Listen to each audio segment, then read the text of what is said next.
kaidah kedua yang mudah lagi menurut Quran itu begini. Sekarang misalnya yuridu wa bikumul yusra, Allah itu menghendaki mudah. Itu kalau kita maknani, itu gampang. Misalnya begini, ya ini yang ada nyata dalam sejarah. Ada berhala terpahat dari batu, namanya Lata, Uzza, Manat, Lata, Uzza, Manat. Terus ada yang beberapa yang namanya nggak disebut Quran, kata Hubal, kata apa? Hubal. Oleh orang-orang kafir jahiliyah, Lata itu disembah, dikatakan Tuhan. Uzza juga dikatakan apa? Tuhan. Itu kata Allah. In hiya illa asmaun samaitumuha antum wa abaukum, itu hanya nama yang kamu ciptakan. Makanya Allah ngendikan kalau barang tidak benar istilah kaburos kalimatan takhruju min afwahim. Niki rungokno kanca-kanca terutama sing hafal Quran.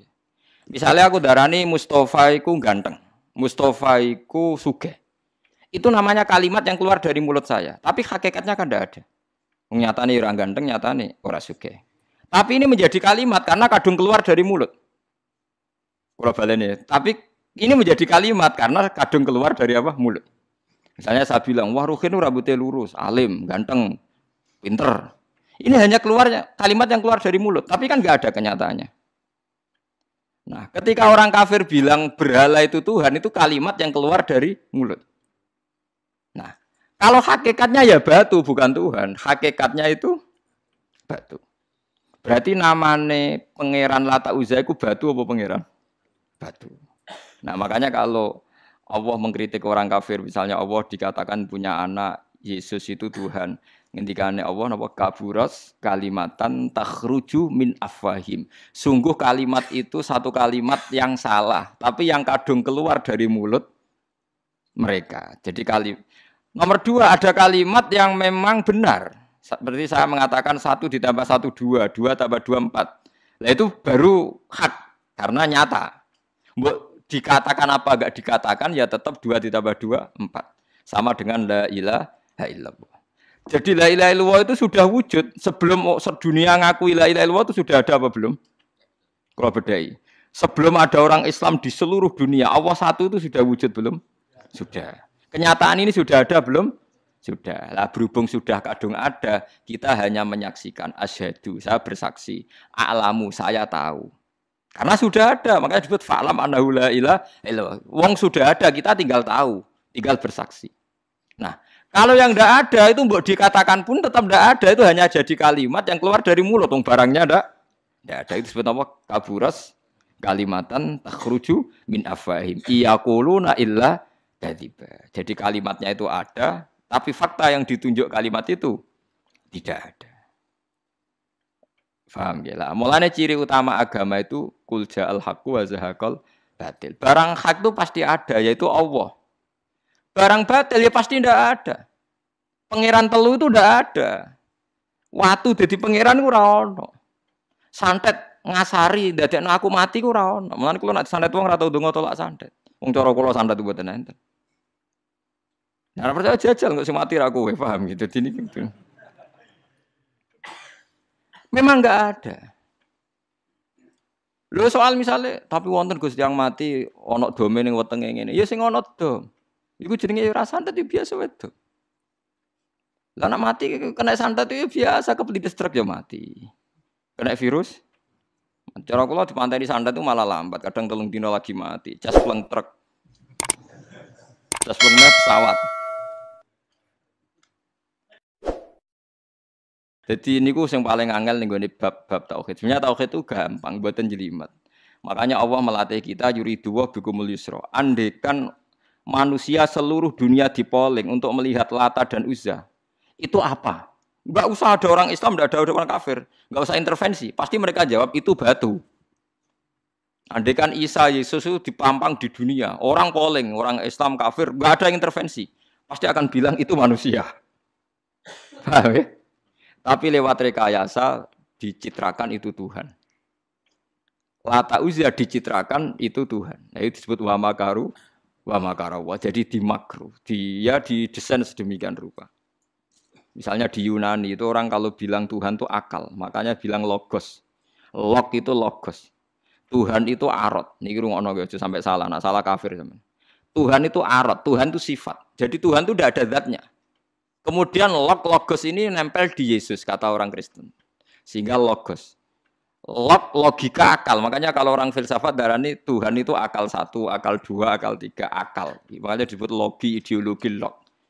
Nah, pertanyaannya kemudian saat Allah itu arot, Allah itu log, kemudian belum ada tempatnya Allah bergentayangan di mana? Sebelum Yesus ada terus lalu Allah bersemayam di mana? Terus ada orang Majusi bersemayam di api. Nanti yang orang kafir jahiliyah bersemayam di arca-arca itu. Yang orang kuno Majusi di mana, di gunung apa? Mungkin orang Sugian di gunung Kawi macam-macam itu terus. Wah, itu kan terus jadi repot. Repotnya adalah kalau sifat itu harus nempel di dat. Dan datnya mana enggak jelas. Itu satu. Nomor dua, sifat itu sama mausuf itu mesti dulu mausufnya. Nah, makanya kata ahli ilmu kalam, jangan pernah kamu mengatakan Tuhan itu sifat. Kalau Tuhan sifat nanti butuh nempel napa? Enggak. Makanya terus kita diajari walillahil asmaul husna. Allah itu zat. Kemudian pada zat ini ada asmaul husna. Jadi mulai dulu Allah itu al-qayyum, zat yang berdiri sendiri. Nah, ini pentingnya ngaji. Mulane wong alim-alim mesti wali. Ana wong alim ra wali, goblok-gobloke wong alim. Mergo seneng dhuwit. Kudune wong alim iku wali. Mulane Imam Syafi'i ketika disebutno wali si A wali si B. Nah aku ra wali ning dunya ora ono wali. Dadi idza lam takunil ulama auliya alillah fama ala wajil ardi min waliyin. Nah ulama wis gak wali ning dunya wis ora ono napa wali. Karena hanya ulama yang bisa menjelaskan kenapa harus ada tauhid. Nah, ulama ngerti logikanya. Fa'lam annahu la ilaha illallah. Kamu tahu. Bisa diketahui itu karena barangnya sudah hak, sudah wujud. Kalau barangnya belum wujud kan tidak bisa diketahui. Misalnya begini. Berhala Lata Uzza itu yang bisa diketahui satu. Bahwa itu batu. Karena batu itu wujud. Ya, batunya itu wujud. Tapi sifat ketuhanannya Lata Uzza tidak wujud. Makanya nggak bisa diketahui. Wong nggak wujud. Agar barang ra wujud kan nggak bisa nopo diketahui. Yang bisa diketahui hanya barang wujud. Makanya fa'lam annahu la ilaha illallah. Harus tahu. Tapi andai kan kita tidak tahu pun ya tetap Tuhannya Allah. Tahu atau tidak tahu. Nah, ini di sini Quran sering bilang kul aminu bihi aula tu'minu. Cek kowe iman, cek ora iman ini enggak ada pengaruhnya bagi wujudnya Allah ning zaman azali. Di kula baleni malih itu memang jadi dulu itu orang-orang terjebak ketika Tuhan yang Yunani dianggap logos, log. Kemudian di Timur Tengah Tuhan itu dianggap satu arot sing nemplek, sifat sing nemplek ning berhala-berhala. Mbok ning gone daerah Majusi ning wasani sing nemplek ning napa geni macam-macam. Mon niku walhasil akhirnya semuanya itu kalah dengan tauhid sing digawa Kanjeng Nabi Muhammad sallallahu alaihi wasallam. Bahkan sekarang yang Nasrani pun itu tidak pede dengan teori trinitasnya. Orang kan sekarang tahu semua kan perdebatannya Ahmad Didat sama Stanley Fischer itu macam-macam. Itu kan sampai ada seorang mahasiswi dari Swiss ketika yakin sifat Tuhan yang dijelaskan Ahmad Didat bilang, sepertinya Tuhan Anda lebih menarik. Karena dibilang Tuhan Islam itu tidak punya anak, tidak diperanakkan, tidak ada padanannya. Kalau Tuhan Anda ini padanannya banyak gini-gini terus itu ada orang tertarik. Sepertinya Tuhan Anda lebih menarik. Karena sifatnya lebih apa? Ya lebih menarik. Terus tadi maknanya walat itu kalau menurut ilmu kalam itu dua. Walat itu anak fisik, anak gen. Atau walat maknanya tawalud, konsekuensi dari satu hal.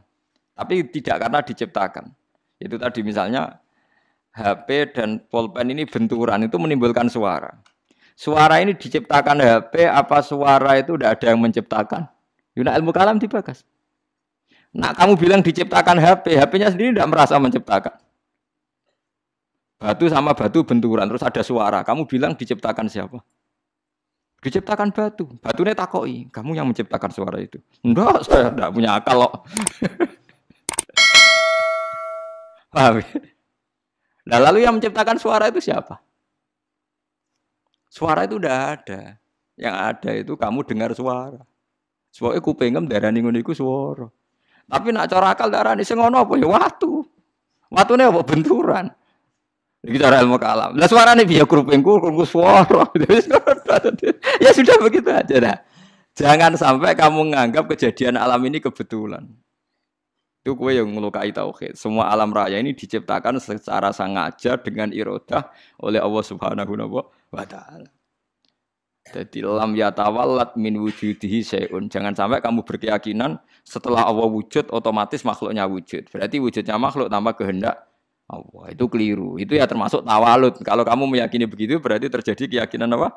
Tawalud. Setelah ada Allah otomatis makhluknya ada. Itu ya dosa besar. Kafir.